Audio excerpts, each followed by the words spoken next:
So I'm here on the ring road. It's been quite the pilgrimage, 21 kilometers from home. Really what this ride is about is it's a year since Erin and her family had to put their wonderful dog Lucy down at the age of 11. She was a very important dog to everybody. Star of TV commercials. Just one of the most beautiful, intelligent dogs I've ever met. And she meant a lot to me, as well as Erin's family. So I went on a pilgrimage from my house through Port Moody, past Rocky Point, past the ice cream shops, two of them which we would stop and get Lucy ice cream. If anybody had met that dog, they know that she had two passions in life: ice cream and eggs. And lying down in the swamp, apparently, because that's why we called her the Swampthing. But anyway, I'm here on the Coles. It's a bit of a story time.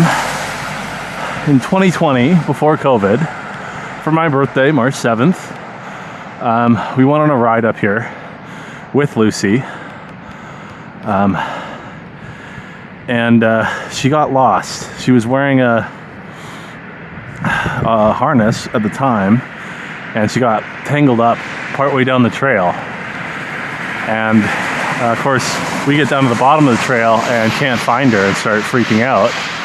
So anyway, Erin's dad gets a phone call, and a police officer picked up Lucy up here on the ring road, because I guess what she did is came back to the trailhead, because that would have been the last time she saw or heard us, because she likes to do shortcuts through the underbrush and all that. So anyway, Lucy got brought home, and but the big mystery for about 4 years was what happened to her harness and how did she get out of it.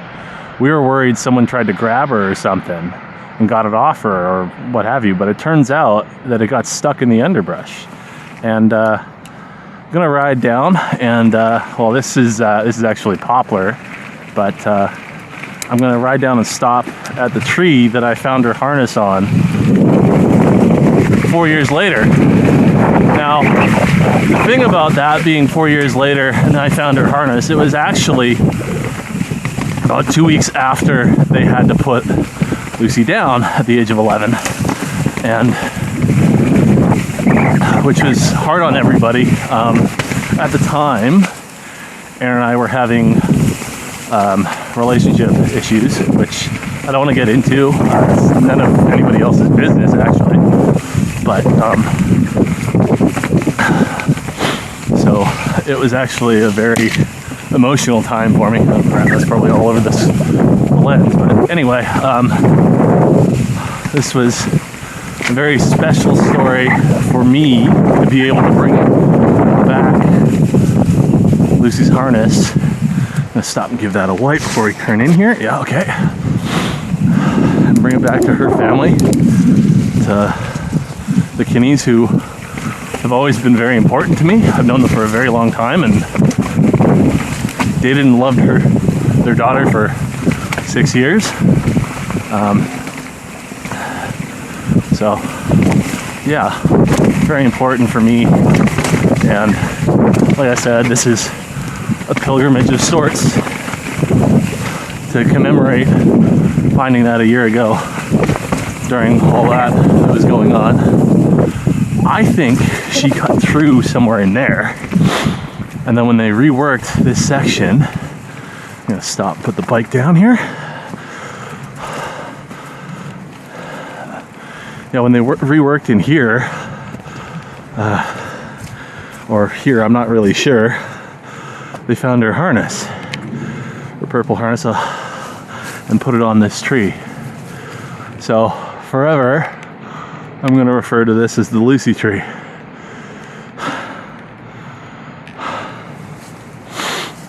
I really want to put a plaque or a little marker of some sort with her name on it. commemorate one of the best dogs I've ever known. A very important dog to a lot of people. Oh shit, I don't want to fall. Not even on my bike. Anyway, let's get back on the bike and continue on down. Take a breather. A little bit emotional. It's a tough day. Okay, continuing on. Bye, Lucy, I love you. Best dog I ever have known. The bestest girl. Okay, continue on. So yeah, when you're not quite to the day, because that would have been, I think, Thursday or Friday. But this is the first day that I was able to get out here. Like I said, I wanted to make it special and commemorate her. Oh, this is one of my favorite trails on this mountain, just because it's challenging, it's technical, it has a element of rawness to it, and it's really one of the places that I really learned to ride steep things and gain my confidence on my bike.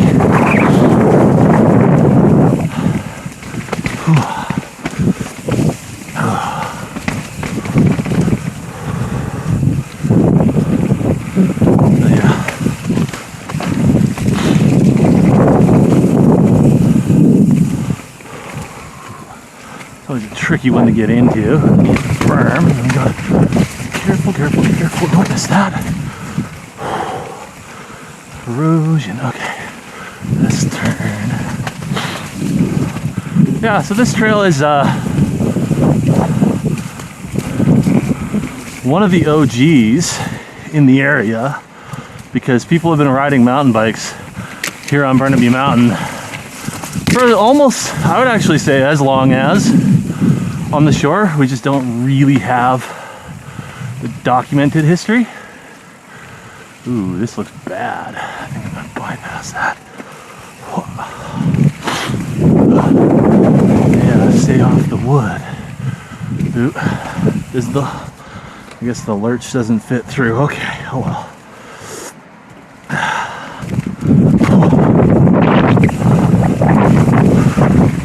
Yeah, normally I would go down the wood, but it's a little wet and greasy, and I've had a lot of rain the last little bit, as you could probably tell by the footage and the mud kicking up on the camera lens. But yeah, it's been an interesting journey. I gotta be careful what I say, because that would want to give away too much personal details, private things. I hope I haven't done too much, but hello. Thank you. But yeah, this is rated black. I would say it's rated that way because of the technical difficulty of a lot of the features. Is it one of the toughest black trails I've ever ridden? Probably not. But it does have, I would say probably about a third of it is like proper black, the rest of it is blue, but you have a lot of interesting features and optional things. Log ride is definitely a black feature. I'd say it's probably one of the trails that I enjoy the most up here, but also kind of worry about, because of the number of hikers that come on it. There's a lot of tough places that you just can't see very far, or hear very far for that matter, and you can get yourself into sticky situations. Especially during COVID, when everybody suddenly decided they needed to go out into the great outdoors and clog all the trails up. I shouldn't say that. Honestly, I get it. Trapped at home, you want to get out, but it's just hard on the rest of us that this is what we do for recreation. This is what we do for enjoyment all the time. But yeah, this day's been a mixed bag of weather, but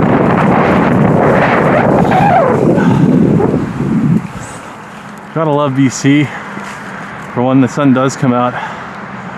We're just so blessed to have, especially in the lower mainland, just some of the most beautiful terrain, bright vivid colors when it's not raining and gray. I would say for me this is one of the most amazing places on the planet, but then again, I'm from here, I'm a little biased, but all the other places I've been have been cool, but there's no place like home. All right, it's been an interesting one. Hope, well, maybe you guys like listening to me gab on and on about stuff. I really don't like my voice a lot of the times and how it sounds on the footage, especially since it's off the cuff and raw. I don't really sit and do voiceovers or do much editing, mainly because, well, I suck at it and it's kind of boring. I do my best, but like, I don't really have the drive to be like try to be a YouTuber of any sort. It's just for my own enjoyment, telling my stories, and yeah, I don't know, maybe I'll do a bit more of it. So anyway, we'll see you next time. Happy trails.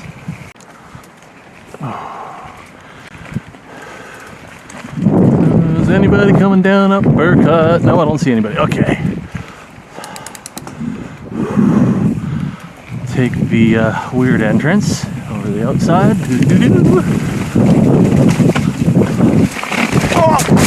Oh! Wow. Oh, maybe I'm just too tired. So, you just saw the last clip. I have to admit I'm a little embarrassed. I know that trail quite well, so that's not a mistake I should make, but you know, stuff happens. Just figure I'm a little tired. It's been a long day. We're going on 4 hours already for this ride. So, I mean, it was a sightseeing pilgrimage tour type thing, so yeah, but just not paying attention. It's on a trail that I know well. Yeah, just uncharacteristic mistake, and luckily so far the bike seems okay. I seem, other than my knees being a little sore because they took the brunt of it, whacking right into a rock, but for the most part, no problems. So I'll head on home. I'll sit with some bags of ice.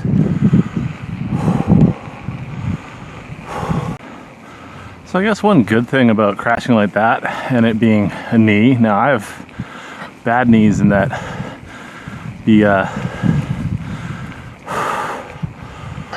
like to swell up and like look like watermelons afterward usually, so with a long pedal home might actually be to my advantage to keep moving, rather than if I took the car I would be sitting in the car and be getting out all stiff. But you know, you gotta believe in the silver lining of things, right? Other than that, good ride, meaningful ride. Longest ride in a while. Kind of hoping to get back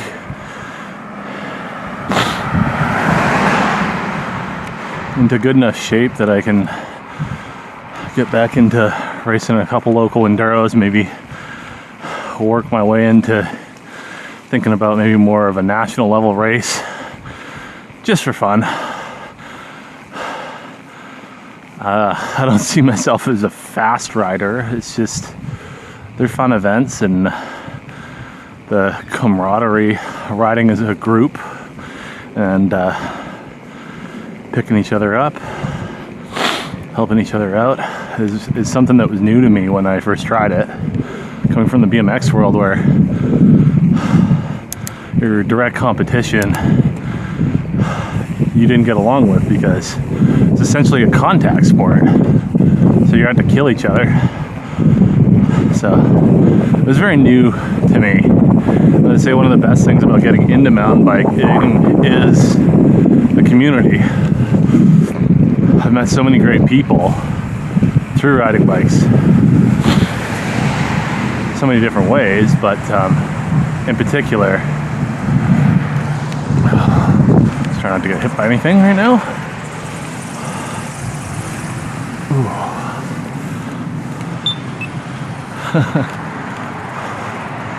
Yeah, about 12 kilometers to home. I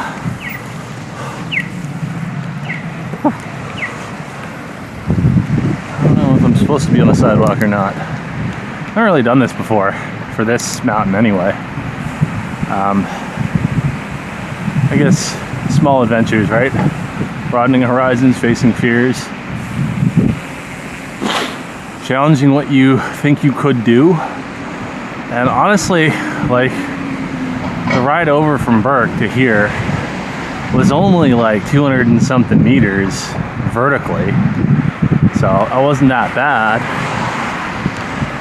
It took me about an hour because it was like 11 kilometers, but most of the traffic is the problem. And Snake Hill is kind of brutal on a mountain bike. Just because you're carrying all the weight, and of course I'm carrying my backpack with a 3-liter bladder and all my gear, so. But anyway,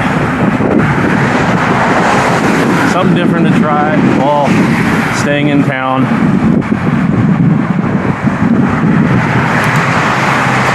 The other thing I will always say is you got to check places out on bikes, because driving in your car you miss so many things. On a bike, especially a guy like me that's very uncomfortable on the road, mainly because like the bike is a bit of a sitting duck. Yeah, I think I'm gonna go down the sidewalk slow, and I'll just stop if I see any people.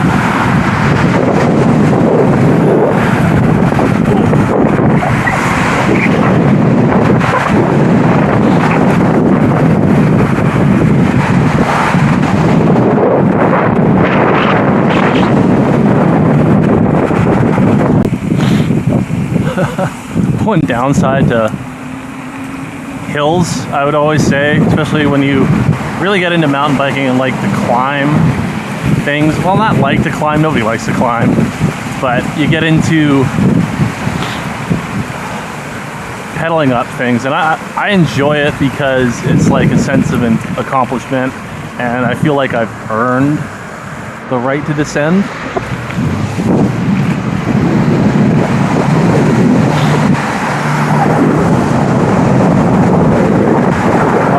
This place has changed big time, but I remember kind of laughing when they started putting this bike lane in, but I'm loving it now. Port Moody's always been a very interesting place because you got, on the one hand, they're fought for so long to keep that same rustic aesthetic in the old houses and everything looking the same, and then all of a sudden you start doing that kind of thing. But I was like that house. Pretty nice big porch.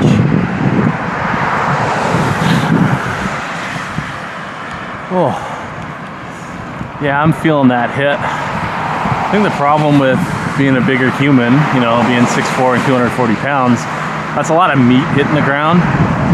So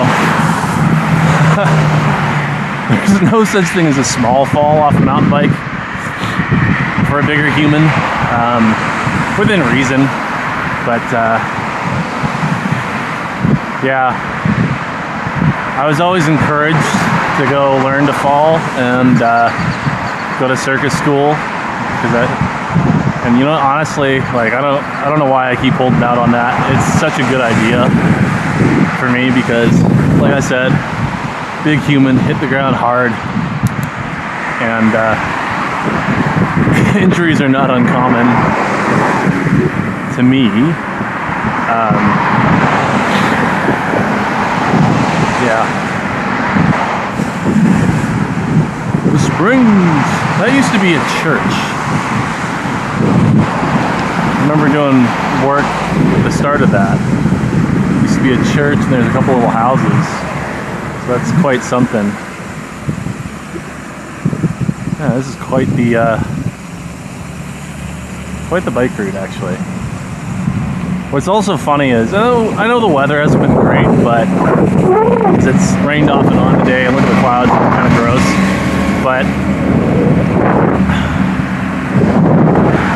I haven't seen another bike all day on this, and that kind of perturbs me a little bit.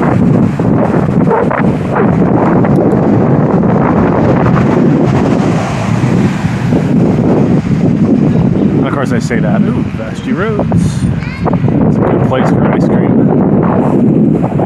It's one of the places we took a couple times, and I think Ink a couple times too.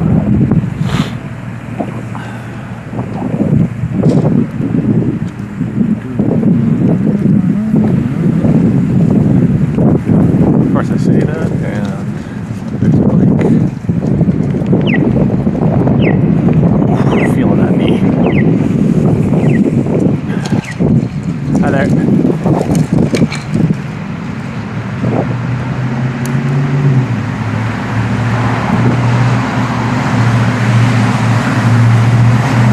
Look, twins.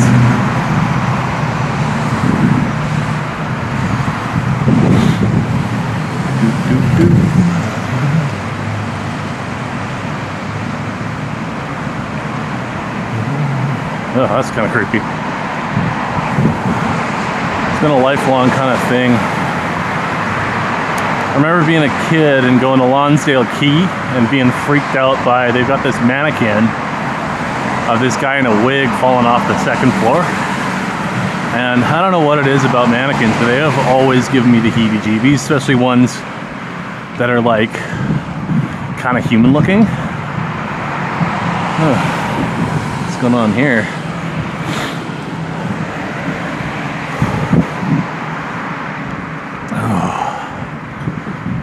Cafe, what are we at? 28 kilometers. 4 hours, 12 minutes. If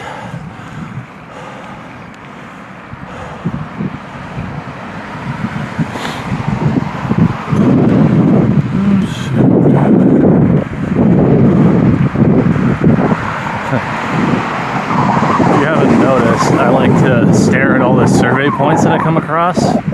That's because I am a surveyor, so I don't know, it's some dorky thing that you know you can't not walk by and stare at. I know a lot of my friends and people around me think it's the stupidest thing, but you know. Anyway, I'm gonna shut up. Hope you enjoyed something different today.